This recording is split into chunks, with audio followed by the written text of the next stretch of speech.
할렐루야. 2026년 6월 4일 목요일 아침입니다. 지난밤도 잘 주무셨나요? 성도들을 찾아가는 말씀, 오늘 말씀은 열왕기하 5장입니다. 열왕기하 5장, 주님 계신 곳에 해답이 있죠. 6월이 되면 한국에 계신 어머니께서 이제 미국에 오시는 시기가 됩니다.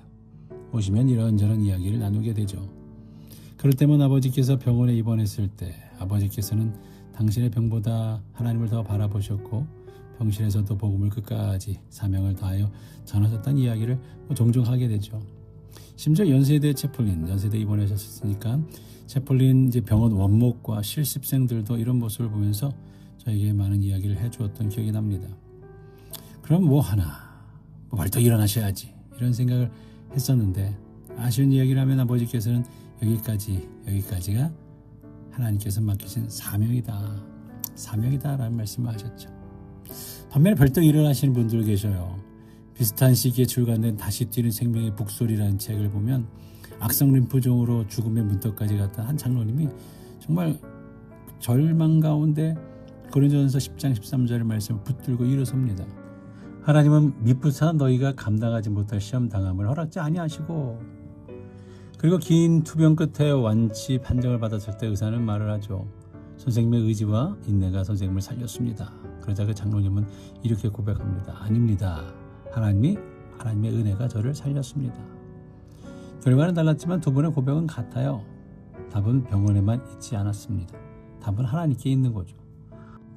오늘 본문에 나오는 나아만의 이야기도 바로 그런 것을 보여줍니다.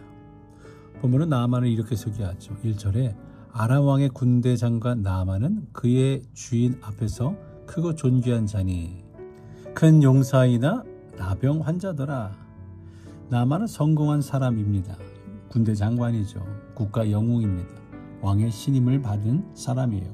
권력과 명예를 가진 사람입니다. 그런데 성경은 마지막 한마디를 덧붙여요. 나병 환자더라. 큰 용사이나 나병 환자더라. 이 한 문장이 나아만의 인생을 설명합니다. 사람들은 그의 훈장과 업적을 보았지만 하나님은 그의 상처를 보셨어요. 당시 나병은 불치병이었어요. 돈으로도 해결할 수 없고 권력으로도 해결할 수 없고 명예로도 해결할 수 없는 문제였죠. 나아만은 모든 것을 가졌지만 가장 중요한 것을 잃어버린 사람이었어요. 우리도 마찬가지입니다. 겉으로는 괜찮아 보여도 누구에게나 나병 같은 문제가 있을 수 있어요. 건강의 문제, 관계의 문제, 자녀의 문제, 미래에 대한 불안, 마음의 상처 등등등 말이죠. 사람들은 우리의 직함을 보지만 하나님은 우리의 아픔을 보십니다. 이 이야기의 진짜 주인공은 나아만이 아닙니다. 오늘 본문 2절에 나오는 이름 없는 어린 소녀이죠.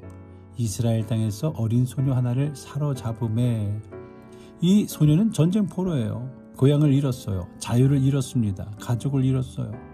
아람 땅으로 끌려가 종살이를 하고 있습니다. 어떻게 보면 강제 이민당한 이민자의 모습일 수도 있어요. 겉으로 보면 나아만보다 훨씬 더 불쌍한 사람이죠. 그런데 놀랍게도 이 소녀에게는 나아만에게 없는 것이 있었어요. 위대한 장군 나아만에게 없는 것이 있었어요. 그것은 바로 하나님에 대한 믿음이었죠. 소녀는 말을 합니다. 우리 주인이 3절에 사마리아에 계신 선지자 앞에 계셨으면 좋겠나이다. 원수를 향해 저주해도 모자랄 판인데 복수하지도 않아요. 오히려 살 길을 알려줍니다. 왜입니까? 그녀는 엘리사를 알았고 엘리사의 하나님을 알고 있었기 때문입니다. 나아만에게는 권력이 있었지만 믿음이 없었어요. 소녀에게는 권력이 없었지만 믿음이 있었습니다. 나아만은 몸이 병들었고 소녀는 삶이 무너졌습니다. 그러나 소녀는 하나님을 바라보는 눈을 잃지 않았죠. 그래서 하나님은 이름 없는 소녀를 통해 한 나라의 장군을 구원의 길로 인도하시는 것을 오늘 보게 되는 겁니다. 하나님은 지금도 작은 사람을 사용하셔요. 어떤 때는 자녀의 말 한마디를 통해, 어떤 때는 성도의 기도를 통해, 어떤 때는 작은 말씀 한 구절을 통해 우리를 하나님께로 인도하십니다. 소녀의 말을 들은 이제 나아만은 이제 아람 왕에게 갑니다. 그런데 아람 왕은 소녀의 말을 제대로 이해하지 못했어요. 그래서 엄청난 재물과 함께 나아만을 이스라엘 왕에게 보냅니다. 은 10달란트, 금 6,000개, 의복 10벌, 돈과 권력으로 문제를 해결하려고 합니다. 그러나 이스라엘 왕은 당황하죠. 내가 사람을 죽이고 살리는 하나님이냐? 5절 말씀에 내가 어떻게 하라는 거야 이거? 이거 무슨 다른 꿍꿍이가 있는 거 아니야? 야, 쳐들어오려고 빌미를 삼는 거 아니야? 맞습니다. 왕은 병을 고칠 수 없어요. 돈도 병을 고칠 수 없습니다. 정치도 병을 고칠 수 없어요. 나만의 문제는 하나님 앞에서만 해결될 수 있었던 거죠. 우리도 종종 같은 실수를 합니다. 먼저 사람을 찾고, 먼저 방법을 찾고, 먼저 계산을 합니다. 그러나 하나님은 말씀하죠. 먼저 나를 찾으라. 우린 문제의 해결자를 찾지만 하나님은 우리를 하나님 앞으로 부르십니다. 이렇게 엘리사는 결국 나아만을 요단강으로 보내며 말하죠. 요단강에 가서 7번 몸을 씻으라. 나아만은 처음에 화가 났어요. 야, 우리나라에도 이런 강이 없어서 여기 와서 내가 씻으란 말이야? 자존심이 상하죠. 그러나 결국 순종합니다. 다메섹에서 사마리아로, 사마리아에서 엘리사에게로, 엘리사에서 요단강으로. 나아만은 계속 낮아지는 길을 걸어갑니다. 그리고 마침내 요단강에서 병이 깨끗하게 낫죠. 치유는 물 때문이 아닙니다. 순종 때문이에요. 요단강 때문이 아닙니다. 하나님 때문입니다. 해답은 하나님께 있었어요. 오늘 말씀은 우리에게 한 가지 질문을 던집니다. 나아만의 문제는 어디에서 해결되었습니까? 왕궁이 아니었습니다. 돈이 아니었습니다. 권력이 아니었어요. 하나님께 나아갈 때 해결되었습니다.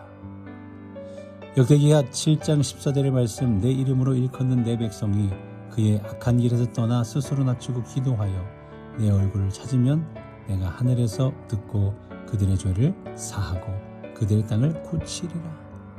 사랑하는 성도 여러분, 삶의 무게가 우리를 짓누를 때, 답이 보이지 않을 때, 나아만처럼 해결책을 찾아 헤매고 있을 때 우리는 어디로 가야 할까요?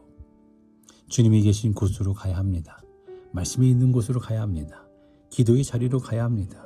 주님의 얼굴을 구해야 합니다. 왜냐하면 주님 계신 곳에 치유가 있고, 주님 곳에 회복이 있고, 주님 계신 곳에 우리 인생의 해답이 있기 때문입니다. 오늘 여러분의 삶의 무게가 여러분을 짓누르고 있다면 여러분은 지금 어디로 가셔야 할까요?